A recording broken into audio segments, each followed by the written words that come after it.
Baik, sebelum kita mulai perkuliahan kita bersatu dalam doa ya. Kita berdoa.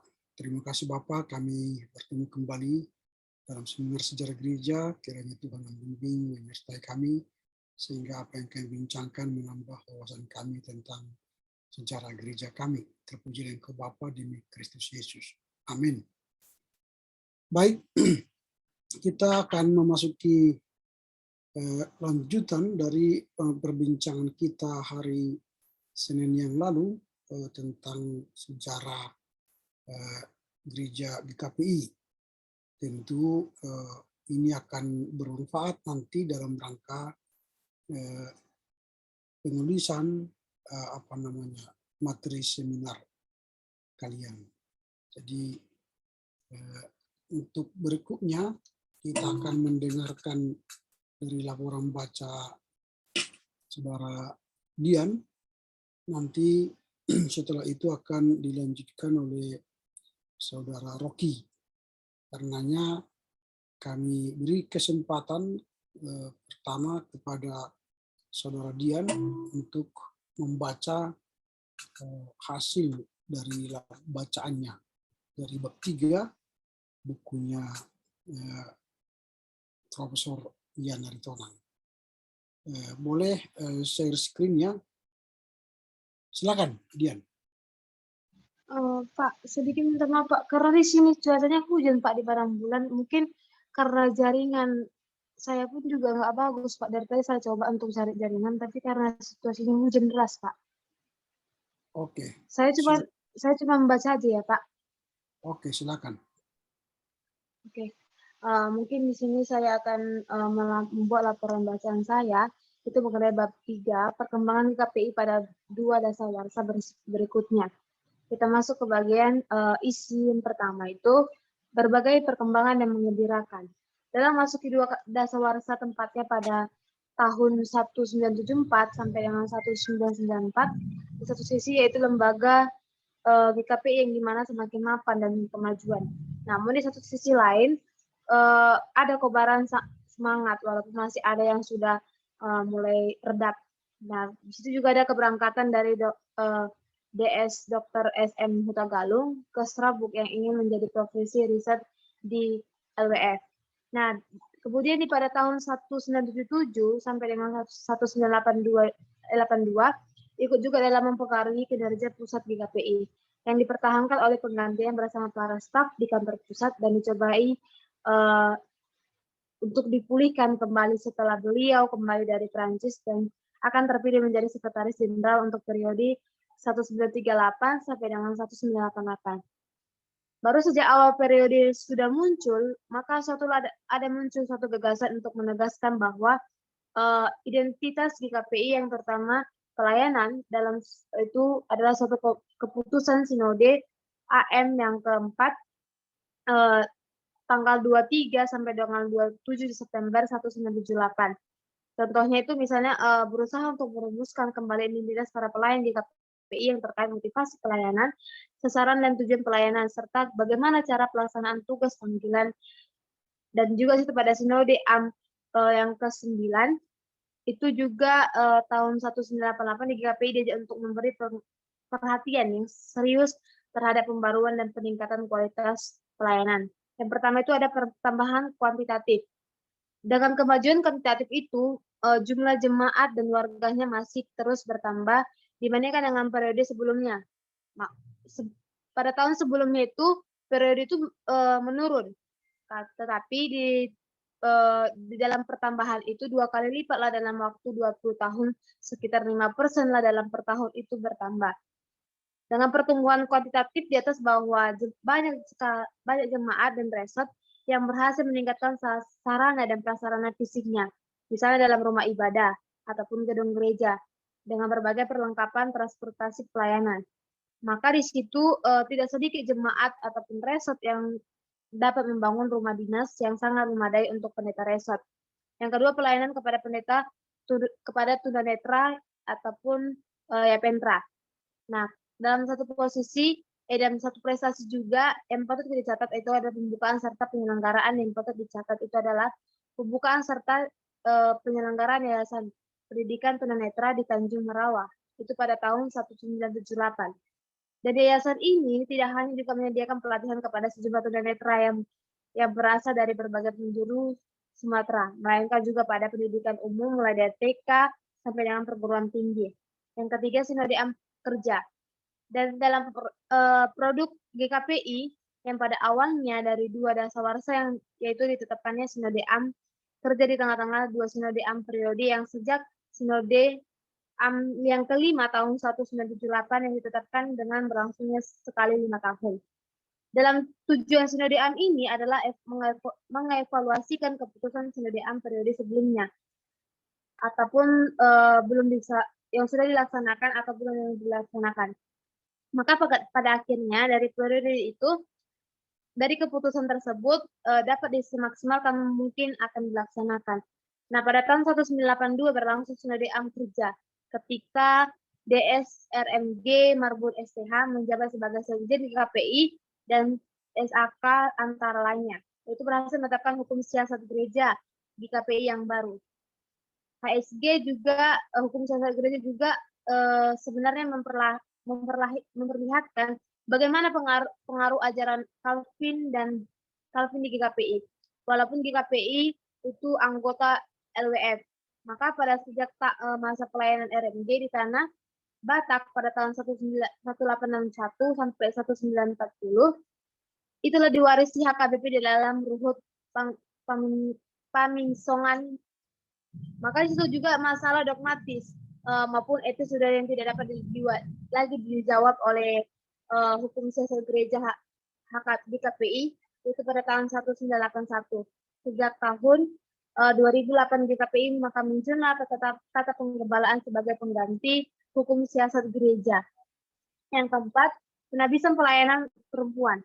Dalam periode 2 dasawarsa yaitu pada tahun 1980 mulailah ada perkembangan penting dan mengembirakan yang patut dicatat.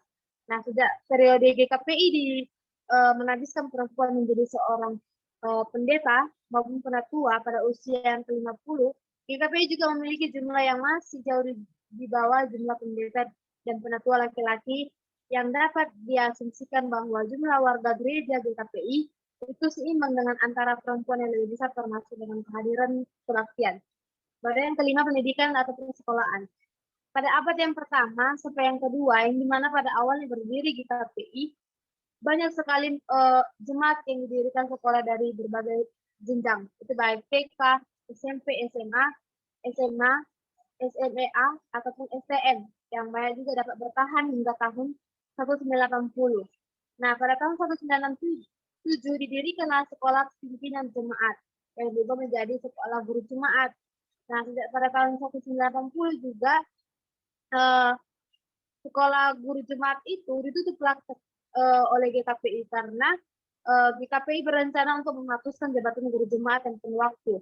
Yang keenam, Pancasila sebagai asas bermasyarakat, berbangsa, dan bernegara yang mendasarkan diputuskan pada periode GKPI yaitu menerima dan menjadikan Pancasila sebagai asas dalam kehidupan bermasyarakat, berbangsa, dan bernegara, serta juga masukkan ke dalam tata gereja GKPI. Maka dari keputusan itu sejalan dengan keputusan PGI bersama gereja anggotanya pada sidang MPL PGI yang bertempatan di Jayapura dan pada tepatnya di bulan Januari tahun 1987. Ini juga merupakan konsekuensi dari Undang-Undang tentang Organisasi Kemasyarakatan Nomor 8 tahun 1985, yang dimana harus semua organisasi kemasyarakatan termasuk gereja menjadikan Pancasila sebagai satu-satunya asas dalam kehidupan berbangsa dan bernegara. Namun pada tahun 1986, anggota gereja PGI belum menerima ketentuan dalam undang-undang karena gereja selama ini belum memahami dan menyatakan bahwa satu-satunya dasar gereja adalah Yesus Kristus. Karena pemerintah tidak mengizinkan atas 2 asas yang di situ. Maka di sini pada sidang MPL PGI 1987 dilakukan modifikasi tentang Yesus Kristus sebagai dasar gereja yang ditetapkan pada pasal tentang dasar ataupun asas. Maka sebab itu dari GKPI selaku anggota PGI harus mengikuti rumusan modifikasi.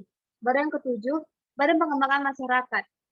Dari Badan Pengembangan Masyarakat GKPI itu dibentuk pada tahun 1989 yang dimana direktur pertama Pendeta MSE Simorangkit STH, itu adalah Badan Pengembangan Masyarakat GKPI teruslah berkembang dalam waktu yang singkat dan dipandang sebagai unit yang sangat penting, maka di dalam garis kebijakan umum GKPI diterbit kelas 5 setiap 5 tahun sejak 1993. Yang baru yang ke-8 P3I dengan GKU. Itu pada akhirnya dari periode Dwi Dasawarsa itu keberhasilan GKPI untuk menyusun dua dokumen, yaitu pertama pokok pemahaman iman GKPI dan garis kebijakan umum GKPI.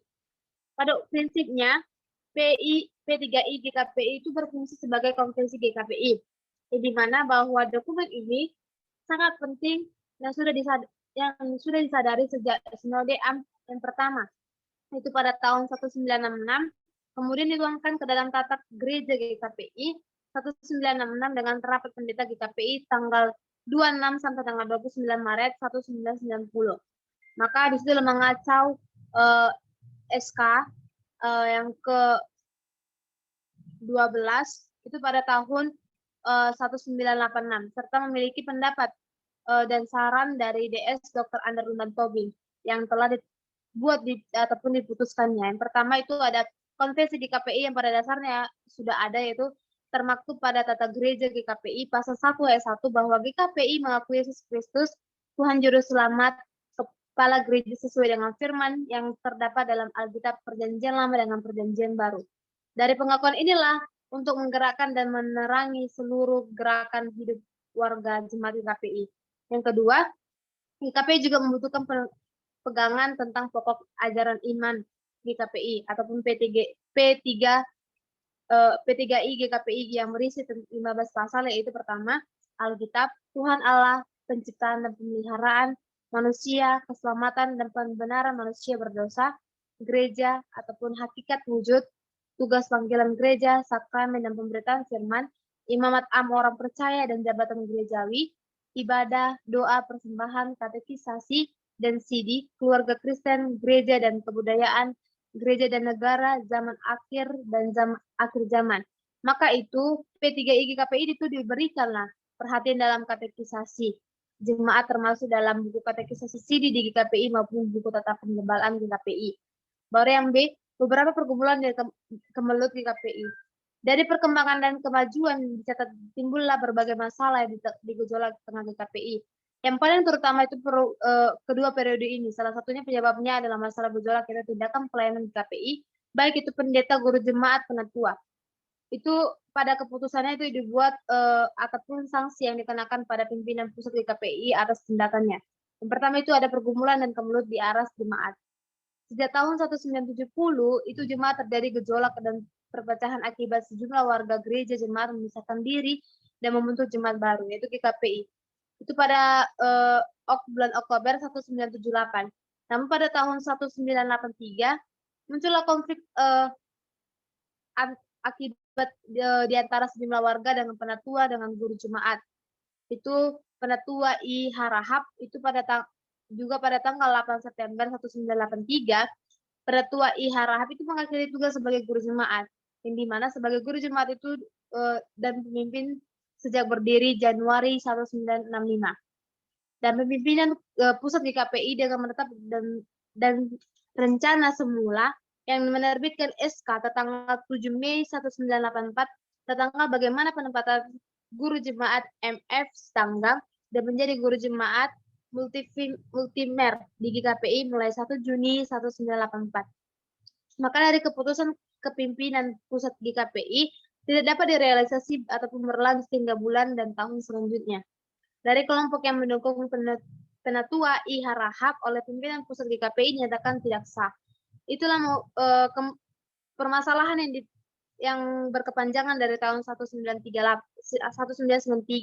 yaitu kelompok penatua I Harahap yang dimulai sejak 4 November 1984, yaitu pada Sinode Am periode 20 sampai dengan 24 September 1993, yaitu sangat memberi perhatian serius atas kasus jemaat sampai keputusan yang berbunyi permasalahan GKPI digrogol supaya dapat menyelesaikan ditindaklanjut sesuai dengan PRT GKPI. Baru yang kedua, pergumulan dan kemelut pada aras pusat.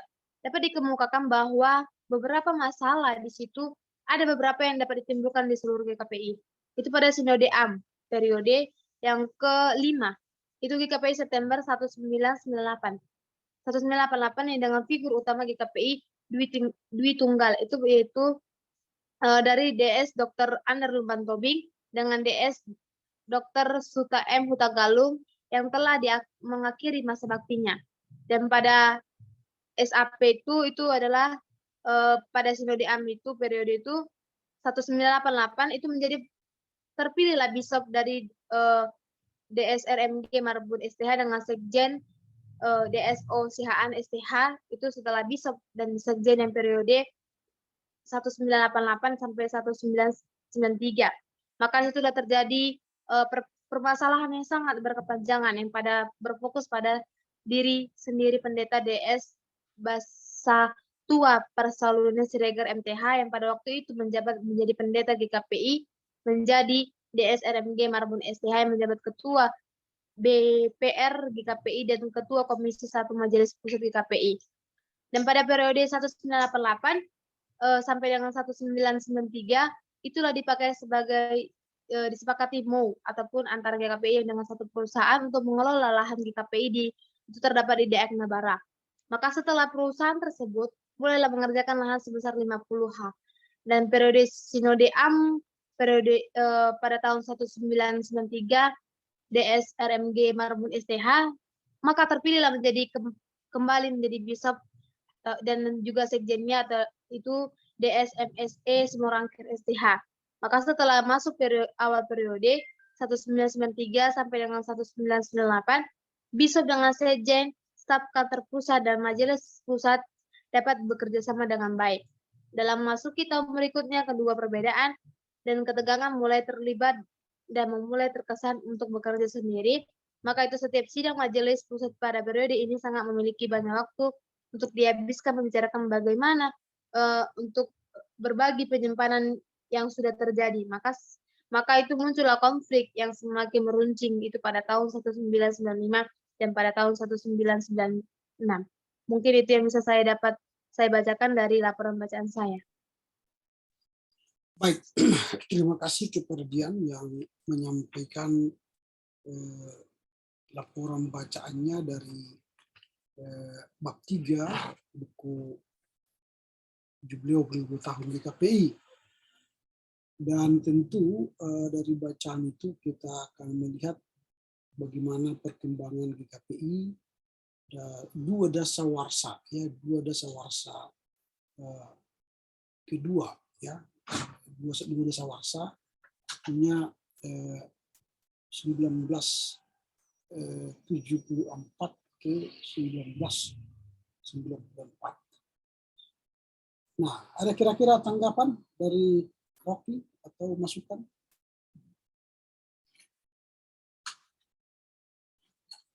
Rocky? Dari saya kira-kira cukup, Pak. Kira-kira jelas bisa saya pahami. Oke, baik.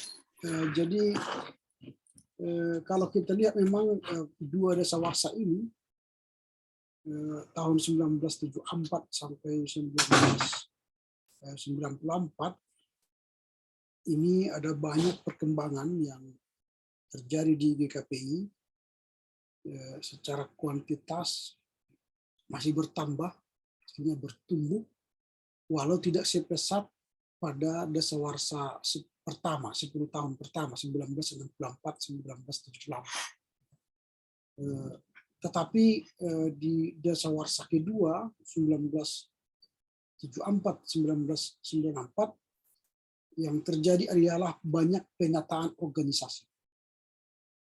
Penataan organisasi itu mulailah ada Sinode AM kerja. Jadi Sinode AM kerja itu merupakan evaluasi antar sinode. Sebelum Sinode AM periode dibuatlah evaluasi, itulah disebut dengan Sinode AM kerja. Jadi organisasi semakin ditata. Dan kemudian pelayanan GKPI semakin meluas. Di 10 tahun pertama itu sekolah-sekolah itu belum ada.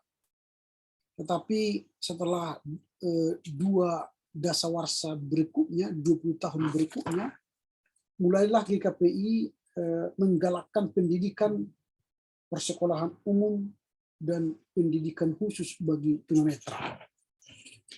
Ini perkembangan yang terjadi 2 dasawarsa berikutnya.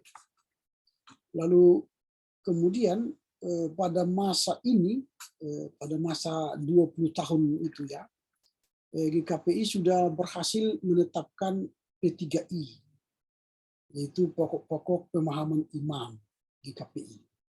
Dan juga garis kebijakan umum GKU GKPI. Nah ini saya katakan tadi penataan organisasinya sudah semakin matang ya, artinya sudah mulai ditata. Nah dalam masa-masa penataan itu, nah terlihatlah bahwa masih ada banyak pergolakan yang terjadi. Pada masa ini, baik pergolakan politik negara terjadi. 1965, di mana gerakan G30 SPKI juga masih memengaruhi keadaan gereja ya. Akhirnya GKPI juga ikut menetapkan dalam tata gerejanya mencantumkan Pancasila sebagai azas bermasyarakat, berbangsa, dan bernegara, sambil menyatakan bahwa Kristus juga adalah satu-satunya dasar dari gereja. Ini yang kita lihat. Tetapi selain gejolak dalam negara, di 20 tahun yang berikutnya ini, GKPI juga mengalami banyak kemelut. Baik itu kemelut di aras jemaat, tadi sudah ada tadi di salah satu jemaat yang soal pemecatan guru jemaat ya, lalu itu di aras jemaat, lalu juga berkonflik di aras sinodal, pemecatan BS Siregar itu. Nah jadi konflik internal di aras jemaat dan konflik internal di aras sinodal pun terjadi. Nah, jadi kemelut itu tidak memang segera diselesaikan, baik di aras jemaat dan di aras sinodal. Nah, inilah yang kita lihat 20 tahun setelah 1974. Jadi memang banyak pergumulan-pergumulan yang dihadapi sambil menata secara organisasi di KPI, dan yang membanggakan juga pada 20 tahun yang berikut ini ialah penghabisan pendeta pertama di GKPI, pendeta perempuan pertama maksud saya di GKPI, yaitu pendeta Nursanti Siregar 1986. Jadi penghabisan pendeta ini menjadi pendeta pertama perempuan di KPI ya. Dan tidak hanya penghabisan pendeta perempuan pertama di KPI terjadi, tetapi juga menghabiskan penatua ya, penatua perempuan pertama juga di KPI. Kalau perempuan pertama tadi itu Nursanti Siregar pada 11 Mei 1986, lalu kemudian ada lagi pelayan penatua yang ditahbis ya pada saat itu. Nah ini yang membanggakan pada saat 20 tahun pertama. Nah banyak hal yang kita lihat memang yang terjadi perkembangan itu.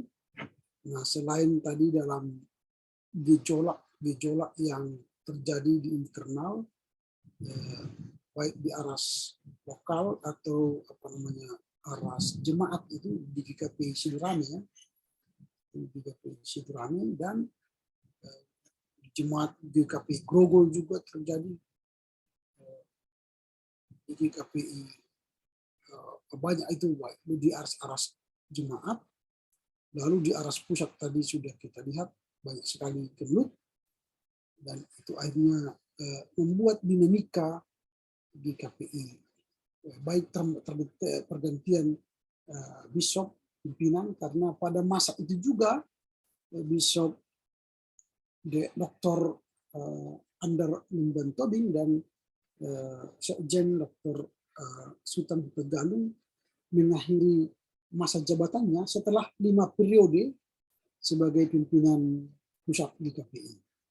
Nah, setelah itu terpilihlah DS RMG Marbun menggantikan Ander Lumban Tobing, dan DSO Sihaan menggantikan Dr. SM Tegalung. Nah, nanti setelah itu periode berikutnya terpilih lagi DS RMG Marbun sebagai bishop dan DS Simorangkir jadi sekjen. Nah, itulah 20 tahun berikutnya setelah 1974.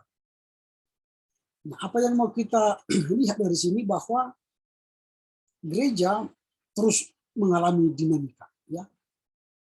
Gereja terus mengalami dinamika. 10 tahun pertama setelah GKPI berdiri 1964, 10 tahun pertama itu semangat jemaat menyumbang itu luar biasa.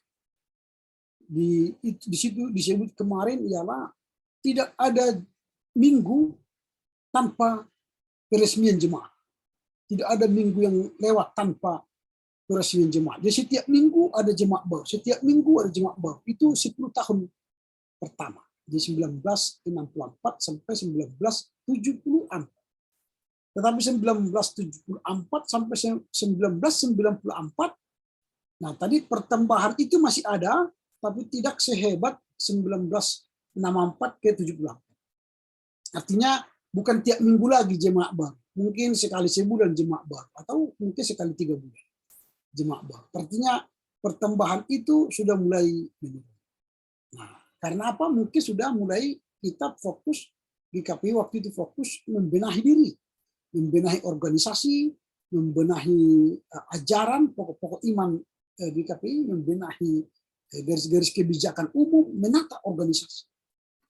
Nah, baru mengembangkan pelayanan ke bidang lain. Itu diakui tadi pendidikan umum dan pendidikan tunanetra. Nah, ini yang apa? Yang dibenahi. Lalu mungkin energi gereja habis karena mengatasi kemelut di aras jemaat. Persoalan-persoalan di GKPI Grogol, persoalan-persoalan di GKPI Seberame menyita waktu gereja atau menyita waktu pimpinan untuk menyelesaikannya. Lalu ditambah lagi masalah sinodal tadi. Jadi habis waktu sehingga mungkin jemaat tidak lagi berpikir menambah jemaat karena sudah habis energi untuk memikirkan penyelesaian kemudian. Nah, berefleksi dari situ kita melihat bahwa masalah dalam jemaat itu memperlambat pertumbuhan gereja. Masalah dalam jemaat memperlambat pertumbuhan gereja. Bahkan pergantian pimpinan antara Bishop Dr. Ander Tobing ke Bishop RMG Marbun pun mengalami perlambatan pertumbuhan gereja. Nanti itu makalahnya si Dian Kartika kan akan melihat nanti kepemimpinan Dr. Ander Tobing dengan kepemimpinan bishop setelah Ander Tobing. Lalu bagaimana? Apa yang menjadi persoalan sehingga terjadi kemunduran kepemimpinan gaya Ander Tobing dengan bishop-bishop lain. Nah, tadi pada masa 74-94 bishop yang menggantikan Ander kan hanya RMG Marbun 10 tahun. Nah, nanti setelah itu kita lihat lagi nanti periode 94 sampai 2014 bagaimana pergantian pimpinan ini. Ya, apakah masih ada kemelut? Apakah masih ada pertumbuhan gereja, pertambahan jemaat? Nah, itu kita lihat. Nah, mari kita baca dari bab 4. Nah, ini akan bisa dilaporkan oleh Saudara Rocky. Silakan Rocky menyampaikan hasil bacaannya dari bab 4.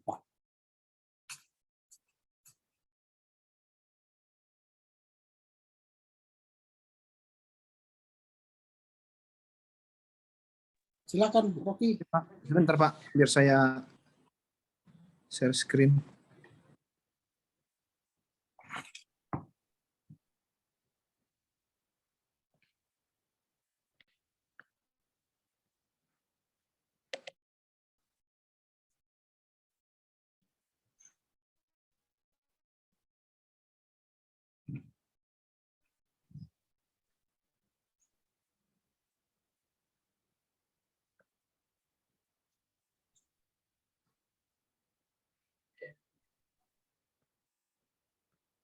Sudah nampak Pak? Ini WA-mu yang terlihat. Oke, ya, silakan. Ini Pak? Sudah.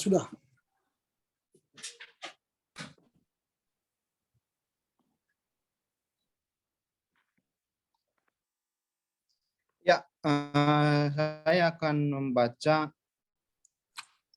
tentang laporan bacaan saya, yaitu perkembangan GKPI pada 2 dasawarsa terakhir, tahun 1994 sampai 2014. Kita langsung masuk saja ke isi, lanjutan dan puncak pergumulan dan kemelut yang dihadapi.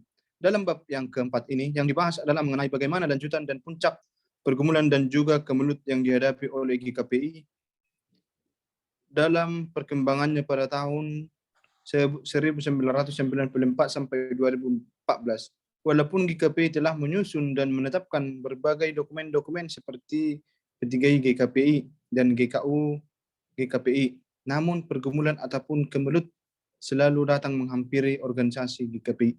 Ada beberapa hal yang menjadi hal-hal yang melatar belakangi hal tersebut, yaitu yang pertama, konflik di Badan Pengembangan Masyarakat. Diakibatkan setelah MSE Semorangkir terpilih menjadi sekjen pada sinode tahun 1993 dan awal 1994 ditetapkan menjadi direktur dari Badan Pengembangan Masyarakat baru. Dan setelah berjalan maka terjadilah gejolak yang timbul dari beberapa staf dari anggota Pengmas yang mengeluarkan surat dan mengatakan bahwa mosi ketidaksimpatisan kepada direktur Pengmas GKPI. Keluhan ini berupa di mana 1994 dan 1995 program tidak terjalankan yang sudah disahkan pada rapat staf. Kita langsung masuk saja ke kedua, masalah keuangan. Pada 1988 sampai 1993 sering terjadi konflik mengenai keuangan dalam GKPI. Penyimpangan dan penyelewengan keuangan yang didapat dari mitra GKPI luar negeri. Bahkan Badan Pemeriksa Keuangan beberapa kali menyampaikan dana merekomendasi perbaikan. Namun hingga berlangsungnya sinode Kerja ke-12 yang berlangsung pada 4-8 Maret tahun 1996, penyimpangan ini masih sering terjadi. Mengatasi situasi tersebut, seorang warga GKPI yang prihatin atas keadaan ini menulis surat yang menyadarkan agar BPK GKPI dihapus dan keuangan GKPI diaudit oleh angkutan politik. Dasar pertimbangan antara lain, yang pertama, BPK adalah badan yang dibentuk pimpinan pusat, sehingga pimpinan pusat tidak mesti tunduk kepada BPK. Yang kedua, akuntan publik bekerja lebih profesional, lebih terpercaya, dan lebih diyakini oleh anggota GKPI. Yang ketiga, pada tahun-tahun permulaan GKPI, kantor pusat pernah juga memakai tenaga akuntan publik. Tetapi saran ini tidak diterima, sehingga kasus-kasus yang diperdebatkan sering tidak mendapat kejelasan, kepastian, kesimpulan, dan berbagai penyimpangan terus terjadi. Ketua urusan pembinaan memang diskors. Berdasarkan keputusan Majelis Pusat Mei 1995 dan rekomendasi rapat pendeta GKPI di Kabanjai 1995, namun masalah mendasar tidak diselesaikan. Masalah inilah kemudian diangkat pada SAK 1996. Ketidakharmonisan Bishop dengan Sekjen dan juga Majelis Pusat. Itulah yang ketiga. Sejak tahun 1995 terlihat ketidakharmonisan Bishop, Marbun, dan Sekjen Semorangkir, sehingga di antara mereka sering terjadi surat menyurat yang saling tuduh-menyuduh. Sementara surat-surat resmi dari pimpinan pusat semakin jarang ditandatangani berdua. Salah satu contoh ketidakharmonisan ini terlihat dalam acara pesta penahbisan dan peletakan batu alas gereja GKPI Santar Kota yang berlangsung 3 Desember 1995. Pada acara itu, Sekjen Simorangkir bersama sejumlah pendeta lain merasa tidak dihargai oleh Bishop Marbun, sehingga keesokan harinya Sekjen Simorangkir telah berkonsultasi dengan sejumlah pendeta dan staf kantor pusat menulis surat mengecam cara Bishop Marbun memperlakukan mereka. Bishop Marbun kemudian mengajak Sekjen Simorangkir bertemu empat mata, tetapi hubungan mereka tetap bahkan semakin kurang baik. Ketidakharmonisan Bishop dan Sekjen ini menimbulkan keprihatinan di kalangan warga GKPI. Ketidakharmonisan ini memuncak pada rapat Majelis Pusat Majelis SAK dan SAK itu sendiri. Yang keempat, Sinode Am Kerja 1996. Sinode Am Kerja diselenggarakan GKPI Sei Agul 4 sampai 8 Maret tahun 1996 pada rapat Majelis Pusat Maret tahun 96. Menjelang dan berbagai persiapan SAK tahun 1996 itu, Bishop Marbun dan Sekjen Simorangkir menyampaikan laporan pertanggungjawaban masing-masing yang isinya satu sama lain banyak berbeda, bahkan saling bertentangan. Pada rapat itu, beberapa anggota Majelis Pusat mengingatkan dan meminta kepada Bishop karena masih ada sedikit waktu agar kedua laporan itu disinkronkan, agar tidak timbul masalah yang tidak perlu ketika disampaikan dan persidangan Sinode Am. Tetapi Bishop menjawab, "Nang tarsorati tarsurat, Ma." Terlihat respon Bishop itu 20 dari 24 anggota Majelis Pusat yang hadir di rapat itu membuat tanggapan bahwa mereka tidak ikut bertanggung jawab atas laporan itu. Sehingga pada Sinode Am Kerja tahun 96 itu Bishop Marbun sebagai pimpinan GKPI menyampaikan sendiri laporan pertanggungjawaban itu. Jadi pada Sinode Am Kerja di Medan Maret tahun 1996 dan diedarkan segera sesudah Bishop menyampaikan laporan pertanggungjawaban di dalamnya kemudian beberapa kesimpulan dan pernyataan berikut. Yang pertama, Bishop GKPI tidak mengakui keberadaan Majelis Pusat dan keputusan Majelis Pusat GKPI. Hal itu telah menimbulkan permasalahan di dalam tubuh GKPI. Kepemimpinan GKPI saat ini telah melakukan penyimpangan di dalam memimpin GKPI. Ketiga, laporan pucuk pimpinan GKPI bagian umum dan keuangan tidak mencerminkan keadaan perjalanan GKPI yang sebenarnya. Masalah-masalah yang dialami menjadi kabur dengan memutarbalikkan fakta yang ada. Berbagai masalah dan kasus yang melanda GKPI dalam bidang pelayanan kependetaan, jemaat, resort, organisasi, dan keuangan. Lalu akhirnya Sinode Am diskors untuk mengatasi keadaan yang mengarah ke deadlock, dan karena batas waktu izin penyelenggaraan SAK dari kepolisian sudah hampir tiba, pada hari terakhir 8 Maret sejumlah tokoh GKPI dan peserta SAK terutama melalui kelompok 2 umum mengusulkan agar tim sesepuh diberi wewenang untuk membuat keputusan atas nama SAK tersebut. Kelima, keputusan tim sesepuh dan juga dampaknya. Segera setelah SAK berakhir, tim sesepuh melakukan tugasnya antara lain mengadakan rapat secara maraton di Medan dan Pematang Siantar.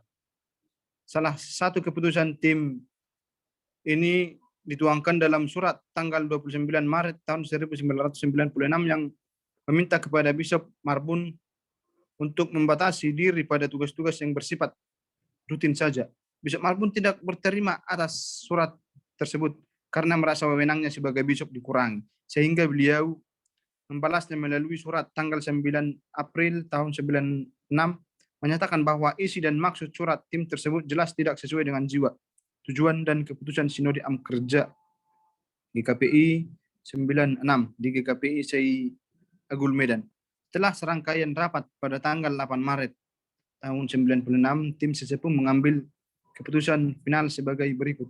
Yang pertama, tim sesepuh secara unanim berpendapat bahwa tidak seorang pun atau satu badan, lembaga, perangkat pusat GKPI yang terlepas dari kesalahan-kesalahan dan kekurangan-kekurangan. B.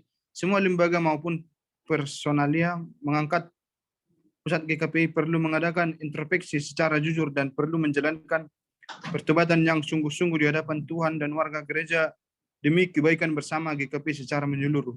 Yang ketiga, sekalipun demikian perlu diambil suatu keputusan menuju pembaharuan. Yang keempat, keputusan untuk memensiunkan pendeta RMJ Marbun STH sebagai bishop GKPI terhitung mulai tanggal tahun 1 Juni 1996. Keputusan tim sesepuh ini pun menimbulkan gemparan dan mengundang penolakan dari banyak pihak dan jemaat resort perangkat pusat GKPI. Mereka berpendapat bahwa tim sesepuh telah membuat keputusan yang melampaui wewenangnya. Sebab tugas tim sesepuh adalah mendamaikan GKPI, bukan memensiunkan. Selanjutnya, Bishop Trans RMJ Marbun bersama para pendeta yang mendukungnya mengadakan rapat pendeta pada 11-12 Juni tahun 1996 yang memilih Dr. Andus GOP Manurung yang ketika itu adalah pendeta resort Jakarta Raya 2 menjadi sekjen dan 23 orang menjadi anggota majelis pusat. Rapat ini menghasilkan keputusan yang berisikan yang pertama menolak keputusan tim sesepuh yang memensiunkan Dr. Andus RMJ Marbun dari jabatan Bishop. Yang kedua, tidak mengakui rapat majelis pusat. Yang ketiga, pembebasan tugas MSE Semorangkir dan P. Sepahutar dari seluruh jabatan di GKPI. Yang keempat, pengisian kursi 20 anggota majelis pusat yang kosong dan sebagainya. Kita langsung masuk saja ke 2 Sinode AM periode 1998. Karena masing-masing pihak menyadari bahwa masa kerja dan jabatan mereka akan berakhir tahun 1998, masing-masing pihak merencanakan penyelenggaraan Sinode AM periode. Pihak Marbun mendahului penyelenggaraan SAP dengan rapat pendeta di Jemaat GKPI Martoba Pematang Siantar 24-26 November tahun 1997, walaupun wali kota bersama Muspida Kota Madya Pematang Siantar melarang, sementara di pihak Semorangkir tak berupaya mengajak pihak Marbun untuk menyelenggarakan Sinode AM periode 1998 secara bersama-sama. Rapat majelis versi Semorangkir tahun 98 misalnya menemui Bishop Marbun untuk menyelenggarakan Sinode AM bersama-sama sekaligus Sinode AM rekonsiliasi.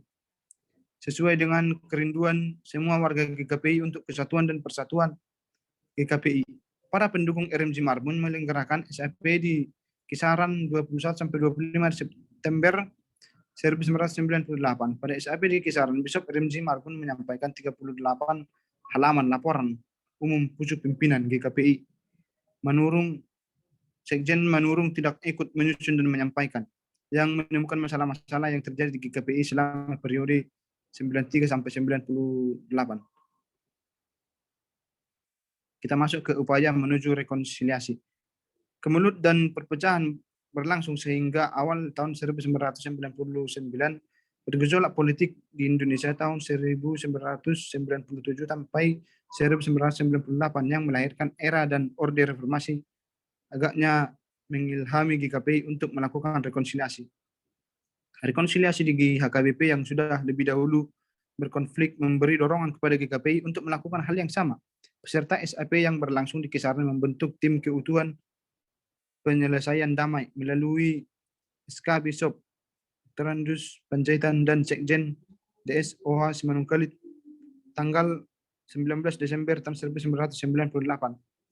Beranggota 9 orang. Peserta SAP di Pematang Siantar juga membentuk tim rekonsiliasi melalui SK Bishop DSSP Tagalung dan Sekjen Trans MSE Semorangkir tanggal 22 Desember 1998. Juga beranggotakan 9 orang. Pada tanggal 21 Januari 1999, kedua tim bertemu di GKPI Kota Medan Kota dan setelah mengadakan 12 kali pertemuan untuk mengupayakan keutuhan dan kesatuan GKPI secara keseluruhan, tanggal 22 Juni 1999, kedua tim berhasil menyusun dan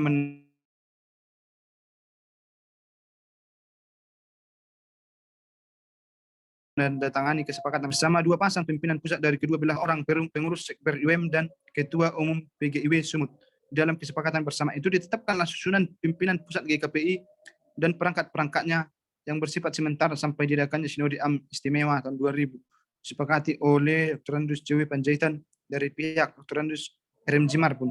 Sebagai Bishop dan Sekjen ialah Dr. Andus SP Tagalung. Kesepakatan bersama itu disusun dengan Piagam Perdamaian dan Keutuhan GKPI pada tanggal 27 Juni tahun 1999.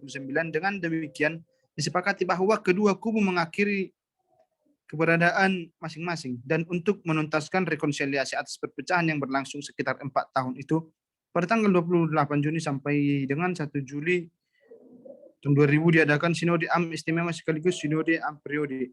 Dihitung sebagai Sinode AM di Kompleks STT HKBP Matang Center, bahwa tema supaya mereka semua menjadi satu.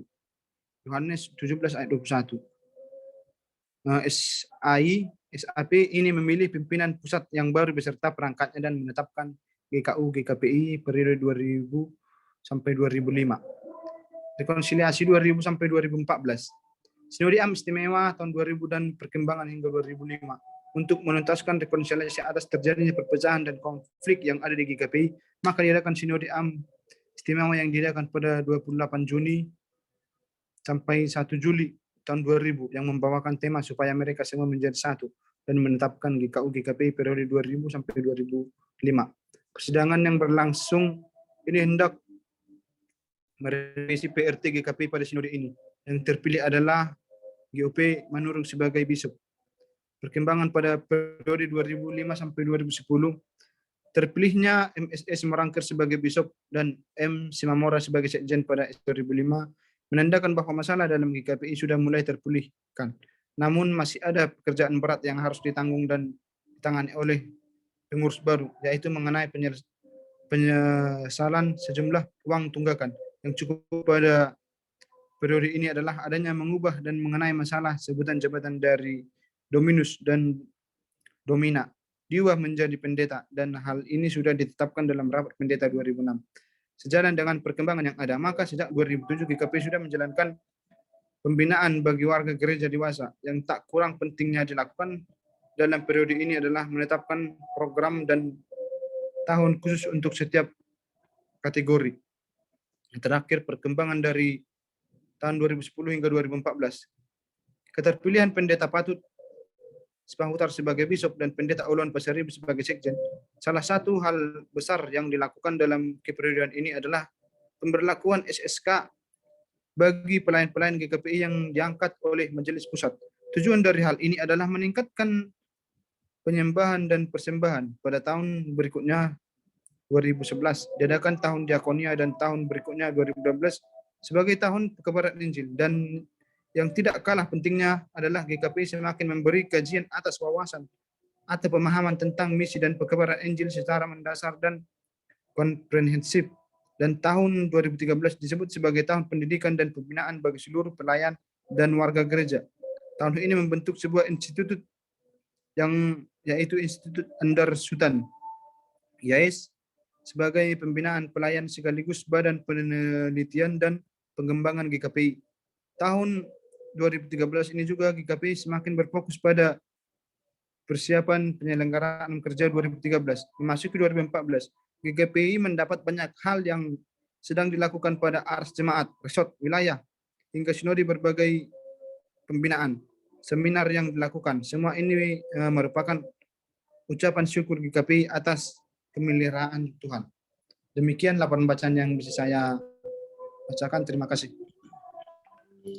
Baik, terima kasih kepada Rocky yang telah menyampaikan laporan bacaannya dari bab 4 dari buku Jubileum 50 tahun GKPI ini.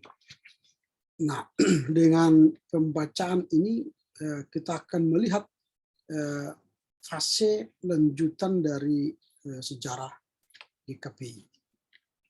Nah, dalam fase lanjutan ini kita melihat bahwa sejarah gereja itu terus mengalami konflik. Di dua dasawarsa sebelumnya, 1974-1994, pertikaian di aras jemaat itu mengarah ke sinodal. Dan itu sudah diselesaikan. Ternyata di dua dasawarsa kedua, berarti 20 tahun setelah 1994, dari 1994-2014, ternyata pertikaian pun tidak kunjung selesai. 20 tahun banyak digunakan untuk menyelesaikan persoalan di arah sinodal. Itu dalam persoalan kepemimpinan. Ya. Ini kaitannya dengan punya si Dian Kartika nanti dalam makalah seminarnya ya, perbandingannya dengan kepemimpinan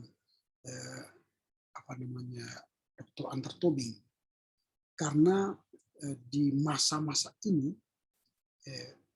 persoalan kepemimpinan di KPI dipertaruhkan. Nah, pergantian kepemimpinan, ketidakpercayaan kepada kepemimpinan, akibat soal keuangan yang tidak baik, tidak transparan dan sebagainya, akhirnya ada kemelut di kalangan aras pimpinan dan mengakibatkan pergolakan di jemaat. Dan coba dilihat nanti oleh Dian Kartika, karena ini soal kepemimpinan ya. Di kemelut itu tim 10 itu atau tim sesepuh itu dipanggil, diberi kepercayaan untuk menyelesaikan persoalan GKPI. Di dalamnya kan termasuk DS Antar Tobing dan Sultan Muhtagalung, Dr. Sultan Muhtagalung. Tetapi supaya nanti Dian Kartika Lubis melihat ya soal kepemimpinan ini ya. Nah, pada masa itu diterbitkanlah surat bahwa dipensiunkanlah DS RNG Marbun. Nah, itu kan oleh tim yang diangkat oleh Sinode itu kepada tim sesepuh GKPI yang menjadi pendiri GKPI. Berarti kan mereka pemimpin, ya, pemimpin yang sudah digantikan, diminta lagi waktu pikiran mereka menyelesaikan konflik di dalam kepemimpinan GKPI, tetapi tidak bisa menyelesaikan masalah. Artinya kepemimpinan yang memimpin GKPI selama 5 periode mereka berdua, lalu terjadi konflik di antara bishop dan pimpinan ini, diminta mereka menyelesaikan masalah, ternyata kepemimpinan mereka pun tidak bisa menyelesaikan konflik itu. Ada apa itu? Nanti kan ini pertanyaanmu dalam seminarmu, kan ada apa? Apakah kepemimpinan Dr. Antar Tobing dan Dr. Sultan Muhtagalung yang menjadi pendiri founder GKPI itu tidak punya marwah, sehingga kelompok-kelompok yang sudah berusaha didamaikan oleh tim sesepuh GKPI itu tidak pun kunjung reda, tapi terus berkonflik begitu. Ini yang menarik nanti untuk secara sejarah ya ditelisik, dilihat secara akademis. Mengapa persoalan gereja itu lama diselesaikan? Tidak hanya di GKPI, sama juga di HKBP punya konflik yang berkepanjangan kala itu di tingkat sinodal. Nah, ini secara akademis kan di sini peran kita sebagai sejarawan, kalian kan nanti sejarawan ini ya, karena bicara soal seminar sejarah ya, memberikan kritik-kritik sejarah atau masukan-masukan sejarah, masukan-masukan pemikiran-pemikiran dalam ke akademis ya, sehingga orang yang membaca materi seminar kalian nanti, walaupun membahas soal kepemimpinan Dr. Antar Tobing di GKPI itu bisa melihat dengan jernih dalam perjalanan sejarah itu bagaimana kepemimpinan itu. Nah, ini walaupun ada konflik ya selama 20 tahun terakhir itu ya 1994 sampai 2024, tetapi terjadi rekonsiliasi. Ini menarik ya, terjadi rekonsiliasi di dua kubu, baik kubu RMG Marbun dan kubu MSS Merangkil. Dan akhirnya GKPI mulai menata diri pasca konflik. Nah, konflik telah berakhir, lalu GKPI mulai menata. Itu juga kepemimpinan kan? Kepemimpinan itu mulai sejak siapa setelah rekonsiliasi? Dimulai masa terpilihlah bishop itu kan waktu itu DS Huhtagalung ya tadi. Huhtagalung, lalu GOP Manurung dan Huhtagalung. Lalu setelah itu terpilihlah siapa ini? Patut Sipahutar ya. Saya kurang tadi lupa tadi siapa. kepemimpinan itu. Tapi di era rekonsiliasi itu yang terpilih tadi siapa itu apa? Rocky. Setelah rekonsiliasi, siapa yang terpilih bishop? Ya Pak. Siapa yang terpilih bishop setelah rekonsiliasi di KPI? Yang terpilih bishop ialah GOP Manurung dan SP Huta Galung sebagai sekjen. Nah itu setelah masa ya, itu masa rekonsiliasi. Itu tahun 2000-2005. Nah itu kan sudah masa rekonsiliasi setelah 1996 sampai 2000. Itu berarti kan ada 4 tahun konflik yang berkepanjangan.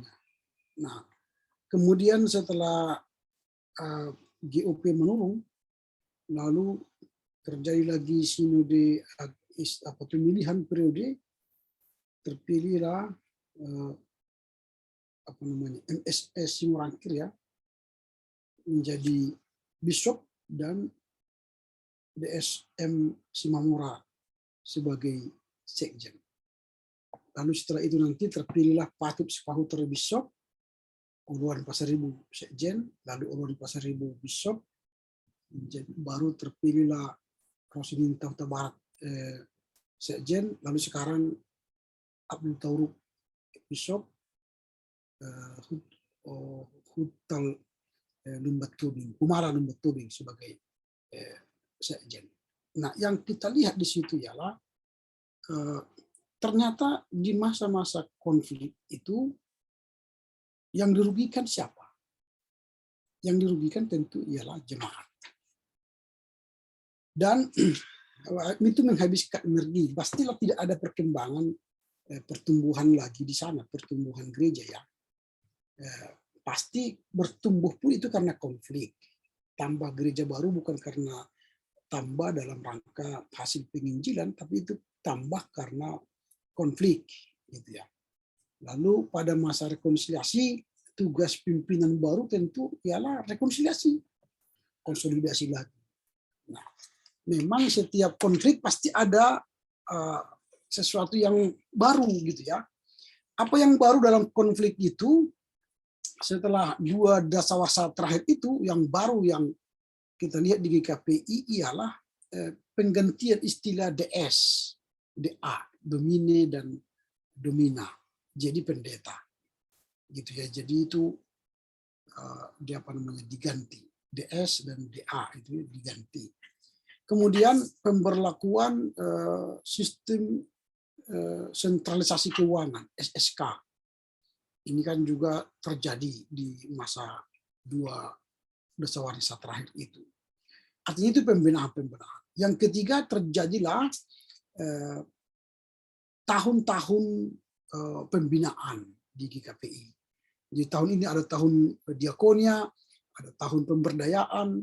Nah, sekarang tahun apa GKPI? Dian. Tahun ini sekarang tahun apa di GKPI? Tahun, wah, berarti dia Dian tidak GKPI itu lainnya. ada itu di setiap tata ibadah pasti ada disebut tahun apa. Coba sebentar saya lihat dulu apa namanya tahunnya.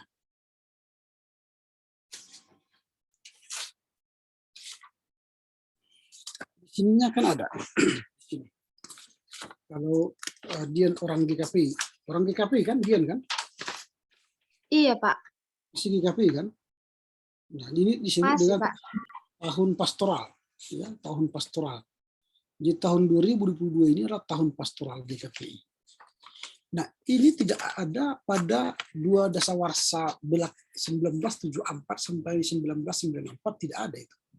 Tapi masa rekonsiliasi menambahkan perubahan-perubahan bagi GKPI. Maka setiap tahun ada nama tahun. Di tahun ini tahun pastoral. Tahun yang lalu mungkin tahun penata layanan, stewardship. Nah, lihat nanti tahun-tahun itu. Itu namanya perkembangan GKPI, menata gerejanya. Jadi apa yang mau kita refleksikan pada 20 tahun terakhir dari GKPI itu? Yang pertama ialah konflik itu semakin mematangkan pertumbuhan gereja.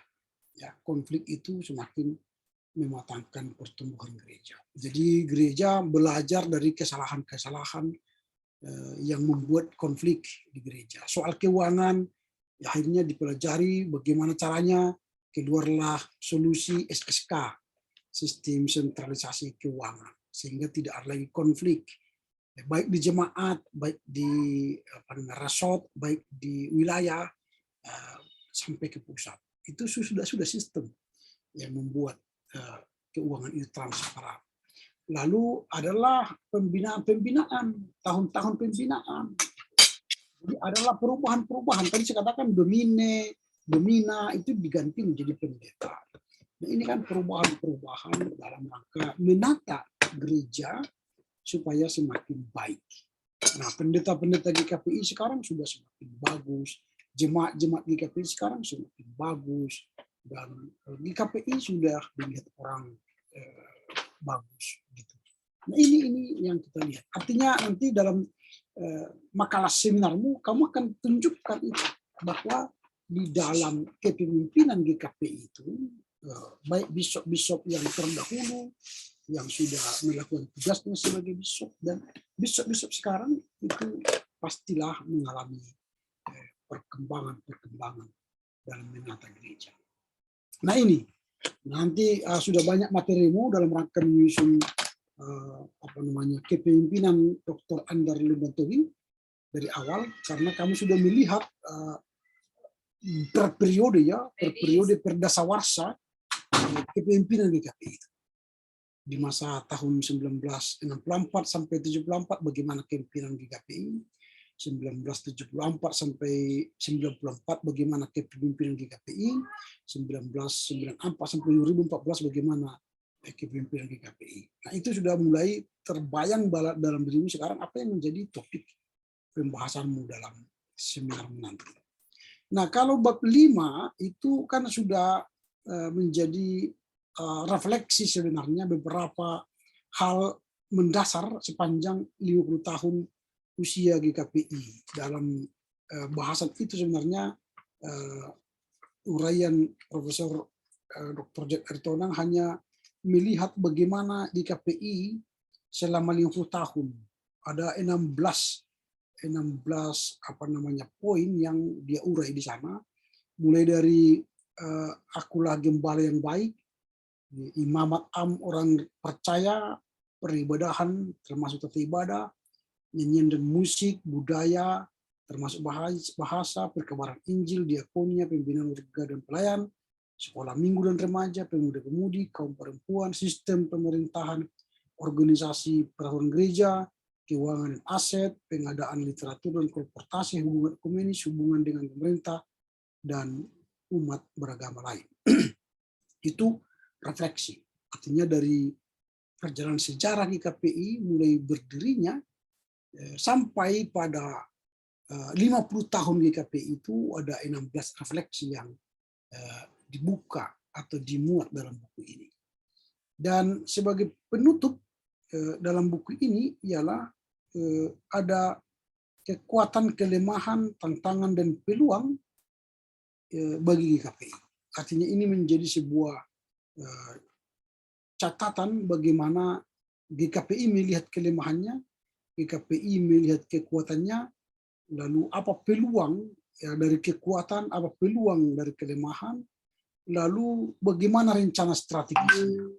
Nah, jadi rencana strategis GKPI itu dalam rangka mencapai visinya. Nah, visi GKPI itu apa? Dian. Apa visi GKPI?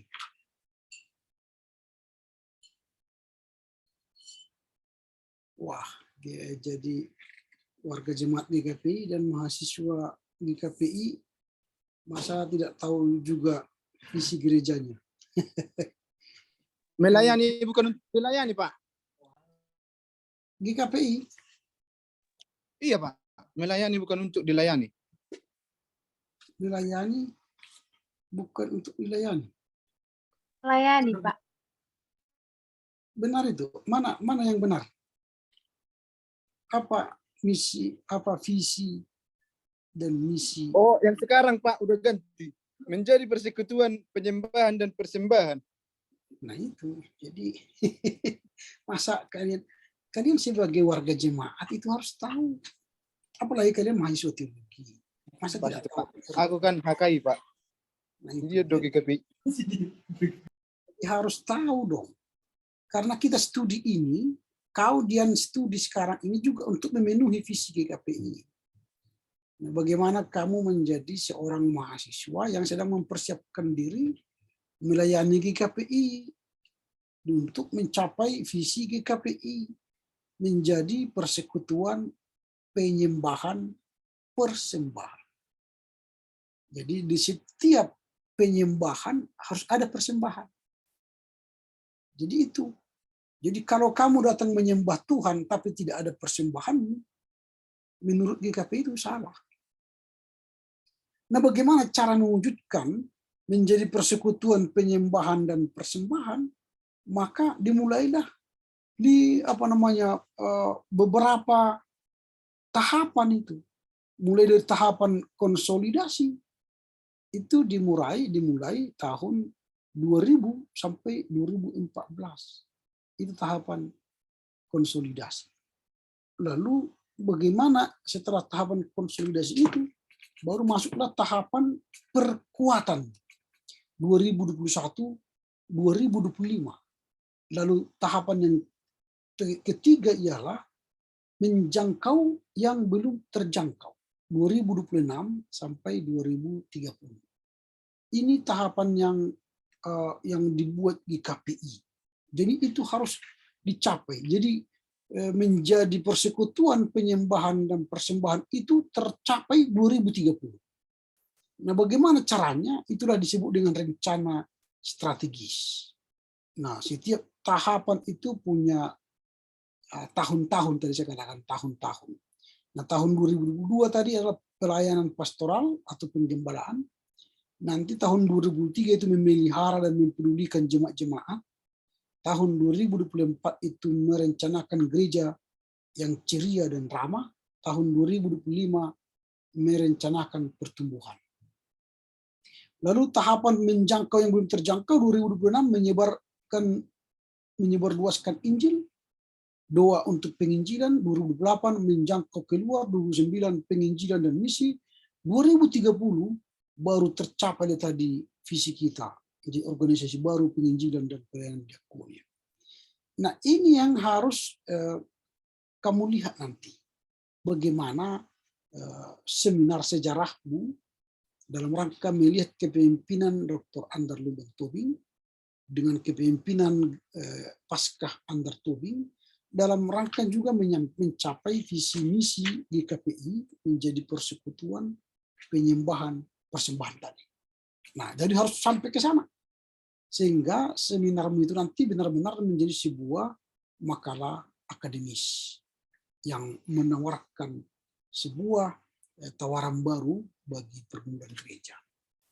Oke, demikian berakhirlah untuk pembahasan GKPI. Pada hari Senin yang akan datang kita masuk pada sejarah HKI. Ini saudara Rocky ini. Jadi ini sudah selesai kita kotak-katik gerejanya Dian.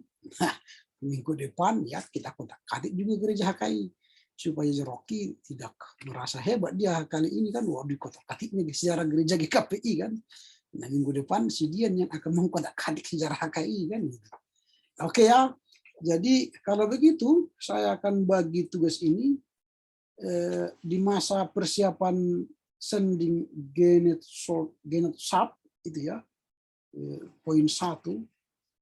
Ini sudah ada bukunya sama kalian kan? Kak, kemarin saya nggak sempat fotokopi buku yang kemarin saya pinjam itu Pak, karena tutup fotokopinya Pak. Jadi bagaimana kau? Makanya saya pun bingung Pak, kemarin kan mau saya fotokopi begitu nyampe, tapi pas tempat fotokopi tutup Pak. baru sorenya saya ke sana, entah besoknya gitu langsung nggak ada juga buka, makanya pun saya bingung. Jadi bagaimana kita mengerjakan ini kalau begitu? Kalau kalian tidak ada fotokopi ini. Hah? Jadi bagaimana caranya? Pak, gimana kalau misalnya kayak kemarin, kapan Bapak ada waktu bimbingan skripsi di kampus, nanti biar saya nanti jumpai Bapak lagi. Saya besok rencana akan ke kampus jam-jam 9 atau jam 10. Saya akan bawa bukunya ini lagi. Kalau begitu supaya nanti kamu ambil ke kampus, lalu Oke, baik. Ini, Jam 9, Pak. Ya, antara jam 9 ke jam 10. Saya ke kampus besok. Baik. Ya. Jadi bacalah nanti. Kita mulailah dari apa? Ini siapa namanya si Rocky membaca 1 masa persiapan sending genosab halaman 1 sampai halaman 72 itu. Halaman 72. Baru nanti sebentar. Memang ini nggak ada daftar isi. Di mana daftar isinya itu?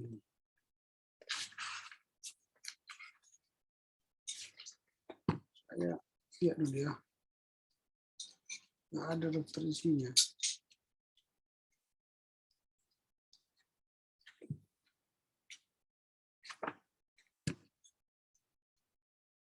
Apakah si apa namanya ini Rocky sudah punya buku ini? Belum Pak, tapi saya akan mencarinya Pak. Bagaimana kau mencarinya? Kau udah di Jakarta? Enggak Pak, saya pulang dari Jakarta ya Pak. Tadi kau pulang dari Jakarta? Iya Pak, cuman seminggunya cuman Pak. Wah, ini bapaknya banyak kali nih.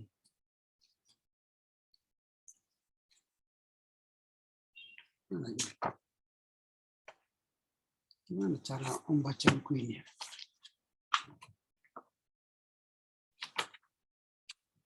Nomor 1, nomor 2 enggak ada. Nomor 2 ini.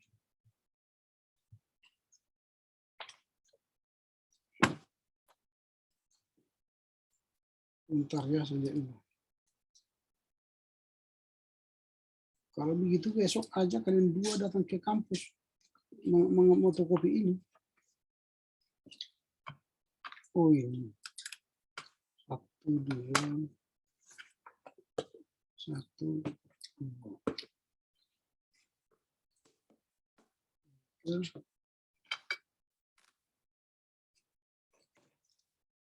tiganya.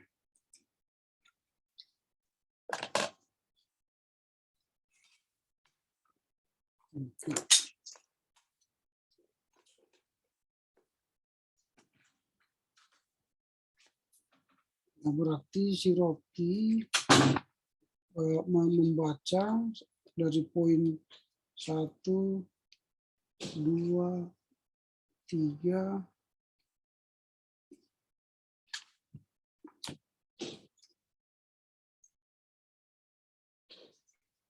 3, contoh struktur asing, sampai 2 ya. Berarti Rocky membaca halaman 1 sampai halaman 81 di akhir. 81 sampai 80. Artinya poin 1 sampai 2.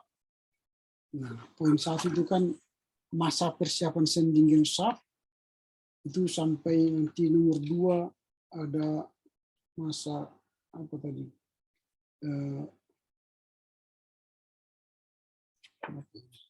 Ini kok 3-nya 2 ya? Dengan cucuran air mata, ini karena mencontoh struktur asing. Sampai 3, itu ya, sampai 3 dengan mencucurkan air mata. itu nanti sampai halaman 81. Jadi di halaman 81 ini memang di sini dibuat 3, seharusnya ini 4. 4 ini. Nanti Dian mulai dari halaman 81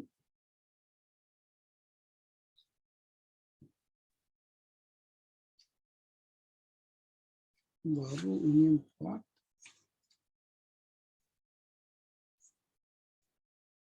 Lima, 6,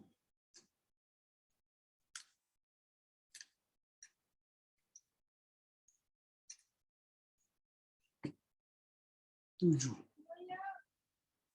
Halaman sampai poin 7 itu sampai halaman 166. Jadi mulai dari halaman 81 sampai halaman 166. Ya. Jadi Rocky mulai halaman 1 sampai halaman 81, Dian halaman 81 sampai halaman 166. Ya. Besok ini bukunya boleh diambil dari ruangan saya, dibaca dan dilaporkan bukunya hari Senin. Oke ya? Oke, Pak. Dengan demikian berakhirlah pertemuan kita untuk malam ini. Kembali saya ingatkan bahwa apa yang kita bahas ini menjadi materi atau menambah materi untuk bahan seminar kalian nanti. Baik untuk materi seminar Dian soal kepemimpinan Dr. Andar, dan baik materi seminar Rocky tentang Momensen, kiprah Momensen di tanah Batak. Oke, baiklah, kita akan menutup perkuliahan kita bersatu dalam doa. Pak. Ya. Sebentar, Pak. Mungkin pertemuan kita kan, Pak, laporan baca 2 kali lagi, seminar 2 kali, baru mungkin kita percepat saja, Pak, dalam 2 minggu ini. Karena tanggal 3 kan nilai sudah keluar, Pak. Ya, nanti kalau sudah selesai hari Rabu, kita seminar 2 kali sudah selesai kan? Jadi sebelum iya, Pak. Sebelum iya, tanggal Pak. selesai pertemuan kita. Sudah, Pak. Oh, berarti tugas akhir itu tidak perlu masuk dalam pertemuan ya, Pak? Langsung kumpul saja. Iya, itu tinggal kumpul. Kalian sudah bisa kerjakan sekarang. Oke, Pak. Apa yang UAS kalian. Oke, Pak. Baik, kita tutup perkuliahan kita berdoa ya. Terima kasih Bapak, kami bersyukur karena malam ini kami boleh menambah wawasan tentang bagaimana sejarah gereja GKPI yang akan menjadi bahan dalam penulisan makalah untuk saudara Dian. Berkati juga untuk pembahasan kami untuk sejarah HKI minggu depan, sehingga itu juga menambah masukan untuk materi makalah dari seminar Rocky. Terima kasih Bapak, kami akan istirahat malam ini, Tuhan berkati, sehingga kami boleh istirahat dengan baik, memulihkan kekuatan kami. Berkati juga orang tua kami, supaya mereka sehat panjang umur. Terpujilah Engkau Bapa demi Kristus Yesus. Amin. Oke, selamat malam ya. Pak, sedikit Pak. Pak, Ya. boleh besok Bapak bawa sekalian buku tentang jubileum di KPI itu Pak. Biar sekalian besok saya juga fotokopi, sekalian sama pulang saya pulangkan. Oke, boleh. Oke Pak, terima kasih Pak. Yuk. Selamat malam ya. Malam.